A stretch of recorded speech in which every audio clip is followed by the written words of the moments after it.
Président, le 5 décembre dernier, j'ai posé une question qui me tient énormément à cœur, car il fait partie des chevaux de bataille de toute ma vie professionnelle, soit les droits des femmes. Cependant, comme bien des fois lorsque je pose une question à ce gouvernement, je n'ai pas été impressionnée par la réponse. Par contre, je suis bien satisfaite que nous ayons un débat au sujet de l'employabilité au Canada des femmes, alors que nous sommes, en tant que parlementaires, en train d'évaluer le nouveau budget. Depuis le début de mon mandat, je vais à la rencontre des citoyens de Charlebourg-Haute-Saint-Charles et j'ai toujours été à l'écoute de leurs préoccupations.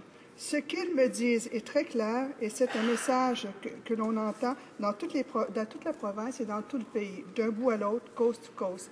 Les familles de la classe moyenne souffrent. Le taux d'endettement n'a jamais été aussi élevé. Il y a d'importantes séries de mises à pied dans le pays. Le prix des aliments grimpe en flèche. Il y a un manque criant de places en garderie. Dans son discours de présentation du budget hier, le ministre des Finances parlait de la possibilité pour les Canadiens de travailler fort, de rêver grand, de réaliser leurs rêves.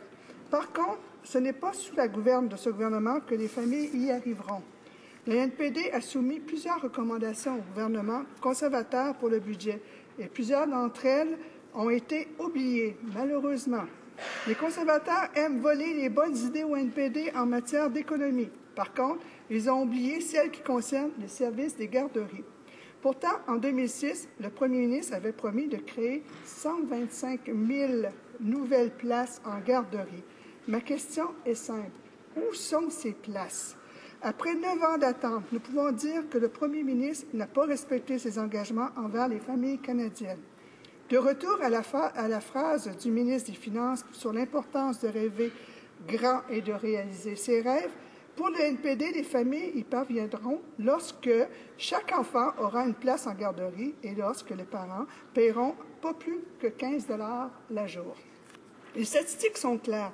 Les services de garde abordables aident les familles et stimulent l'économie.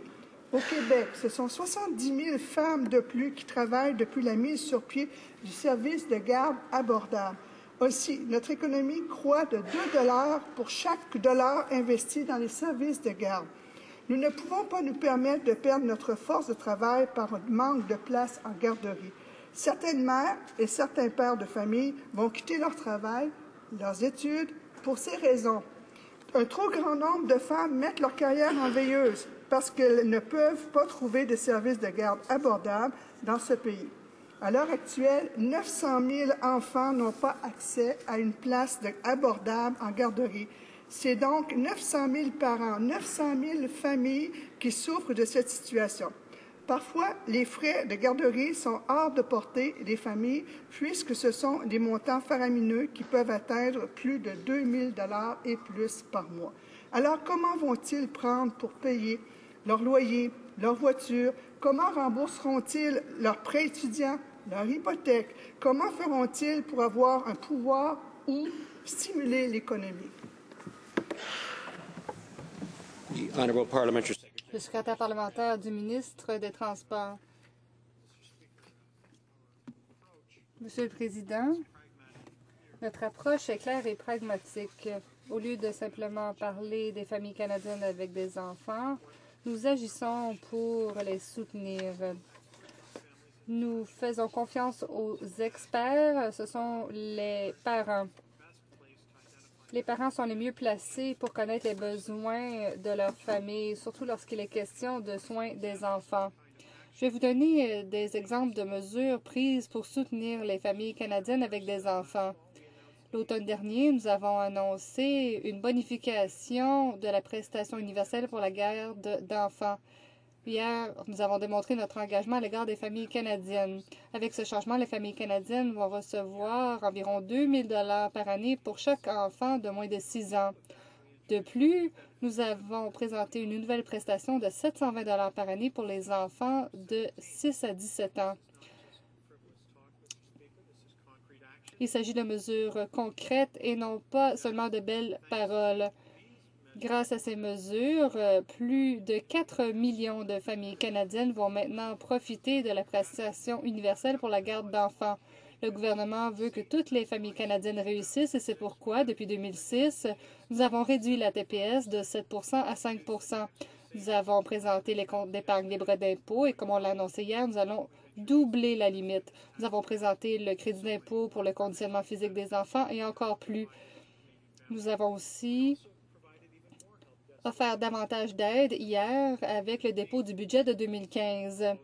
Nous avons proposé une augmentation de 1 000 du maximum pouvant être déclaré.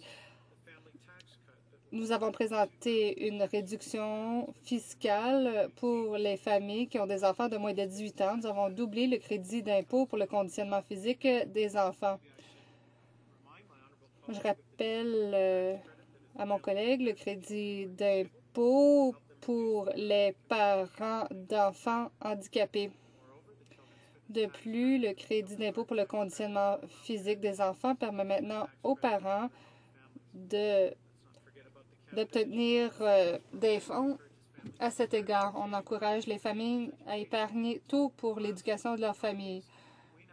Monsieur le Président, nous offrons maintenant 1,2 milliard de dollars par année aux provinces et aux territoires pour le développement de la petite enfance grâce aux transferts sociaux.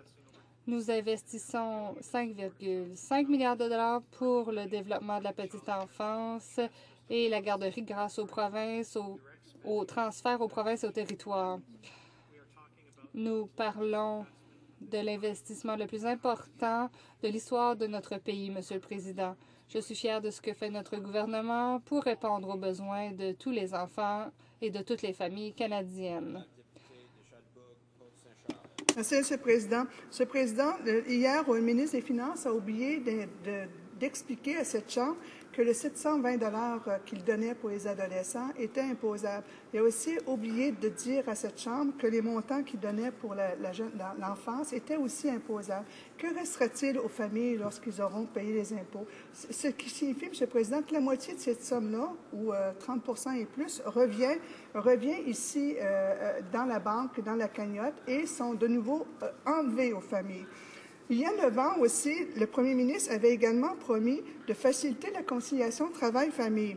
Encore un vœu pieux, un heureux mensonge. Résultat, des difficultés de conciliation travail-famille touchant les parents ayant des enfants d'âge préscolaire coûtent des milliards aux entreprises canadiennes par année, ce qui est une perte pour notre économie. Malgré cela, il n'y a rien concernant la conciliation travail-famille dans le budget d'hier. De plus, lorsque l'on parle d'entrepreneuriat féminin, le constat est très clair. Les hommes sont beaucoup plus nombreux à diriger leur propre entreprise dans tous les groupes d'âge que les femmes. Et je conclue, M. le Président, en disant que c'est important d'y investir, mais sans garderie, les femmes n'y arriveront pas. Le secrétaire parlementaire. Merci, M. le Président. Le choix est clair. Nous avons l'opposition officielle qui veut augmenter les impôts de façon importante et investir plutôt l'argent dans une bureaucratie de garderie pour moins de 10 des familles. Notre approche est simple. Elle vise à réduire les impôts, ce qui est avantageux pour les parents et les enfants. Monsieur le Président, les familles peuvent faire leur propre choix en matière de garde d'enfants.